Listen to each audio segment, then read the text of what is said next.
Regents Review, January 2018, problem post number 1. This video's guest of honor will be an astronaut.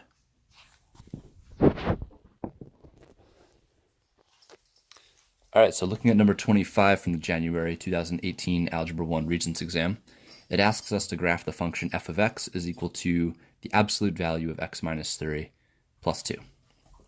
So anytime the Regents exam asks us to graph something, it should be pretty straightforward. All we need to do is type this into our y equals screen, pull up the table of values, and plot the points as we see them. So here's my grid, and I made a little space over here for my table of values. The only trick with this one is knowing how to put in these absolute value bars. So we'll head over to the y equals screen, and to insert absolute value bars, we're going to go to Math, over to Number, and option 1 says ABS, that stands for absolute value. Hit enter on that. Then we can put in our x minus 3. Use the arrow key to get out of the absolute value bars, and we'll add 2 on the outside. From here, if I hit graph, we can see what it looks like, a V with the vertex in the first quadrant. And to get the points, I can go to my table. I want to plot all the points that I see that fit on the graph. The one I have, 1, 2, 3, 4, 5, I can go up to 6. So negative 1, 6 is a point, 0, 5, 1, 4, 2, 3, 3, 2, and that looks like my vertex. And then I'll start going up with a slope of 1 from there.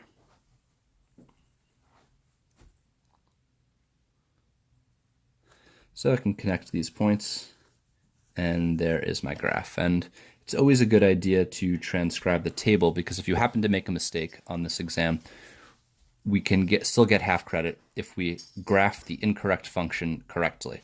Meaning if we make a table of values and graph that table correctly, the grader should still give us a point. So I'll just transcribe from negative 1 to 5, or 4 because I'm out of room. 6, 5, 4, 3, 2, 3. Okay, so there's a bunch of values that we have plotted. And f of x is equal to the absolute value of x minus 3, labeling our graph. Okay, so that's it. That's all that we had to do for that one. Number 26, find the zeros of m of x equal to x squared minus 4x plus 3 algebraically. There's many ways we can find zeros. We can do factoring, completing the square, quadratic formula. In any case, we first need to set this equal to 0. So I'm going to take what m of x is equal to, x squared minus 4x plus 3, and I'll set it equal to 0. That's how I find the zeros. They want to know, when is this function equal to 0? For what value of x will we get a 0?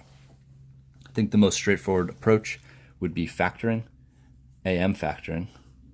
So I want to add to 4 and multiply to 3. So if I made my x over here, if I wanted to add to a negative 4 and multiply to a 3, I would need 2 numbers to accomplish this. So I'll think of the factors of 3. Well, 3 is prime. The only thing that multiplies to 3 is 3 and 1. And now thinking about the signs, if this needs to be a negative 4, both the 1 and the 3 would have to be negative. Negative 1 plus negative 3 is negative 4. Negative 1 times negative 3 is positive 3. So in my parentheses, I'll have a minus 1 and a minus 3. Once I have the expression factored, I can use the zero product property and set each factor equal to 0. So if these two values are being multiplied, their product is 0. I know either one of them could be set equal to 0. Solving each, I'll add 1s. So x is equal to 1. I'll add 3s. X is equal to 3. So factoring is an algebraic method, and we have found the values of x such that when we substitute them in, it would give us a 0. Okay, number 27. Distance traveled is equal to the speed times the time traveled. If distance is measured in feet and time is measured in minutes, how is speed expressed? Explain. Okay, so they're kind of giving us a formula here. They're saying distance is equal to speed times time. So if we were to write that out, that would be distance is equal to speed times time. And they want to know how could we express speed.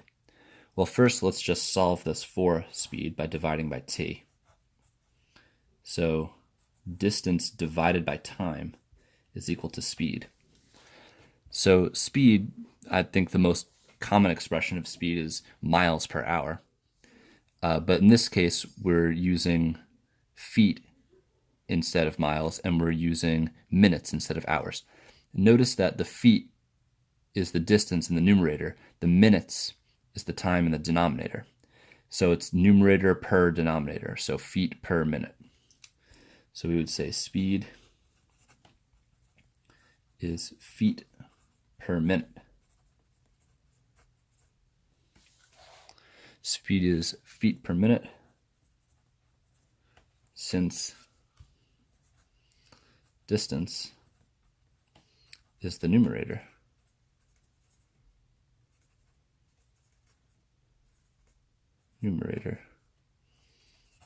And time is the denominator.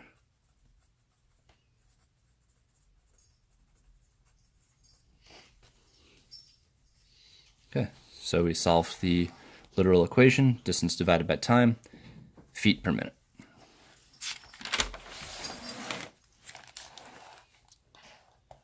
Okay, looking at number 28, we're given a system of inequalities, and we see we have some shading. The shading overlaps in what looks like part of quadrant 1 and part of quadrant 4. And we want to know if the point 0,4 is a solution to this system of inequalities. Well, the point 0,4 is 0 on the x and 1, 2, 3, 4 on the y. So this point is right here, 0,4. We notice that 0,4 is not in the overlap of shading. Therefore, it is not a solution to the system of inequalities. So we'll say 0,4 is not a solution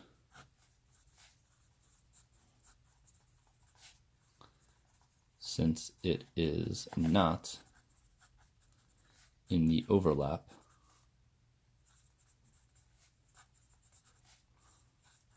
of shading.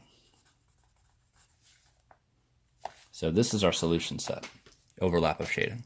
0,4 is not here, so it's not a solution. Number 29, if the zeros of a quadratic are -3 and 5, what is the equation of the axis of symmetry? So quadratic, we know those are parabolas. They look like this, or upside down. The zeros are the x-intercepts.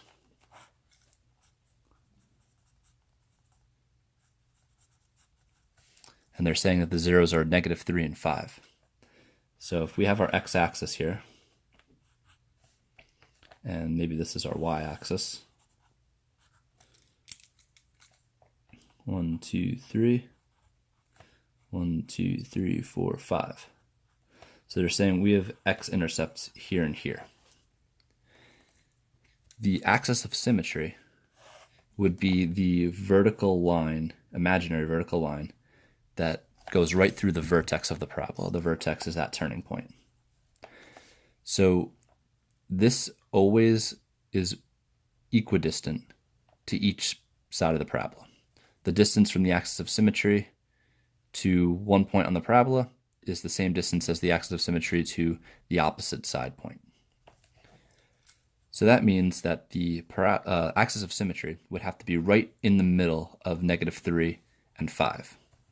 So what we can do is count the units from -3 to 5. 1, 2, 3, 4, 5, 6, 7, 8. And since it's 8 units apart, we know that the axis of symmetry would have to be 4 units from -3 and from +5. So if we count 4 units, 1, 2, 3, 4, we would have an axis of symmetry at -1. +1, of course. +1. This is a vertical line, and vertical lines are always expressed as x equals. So x equals 1 would be our axis of symmetry because it is equidistant from our roots, -3 and 5.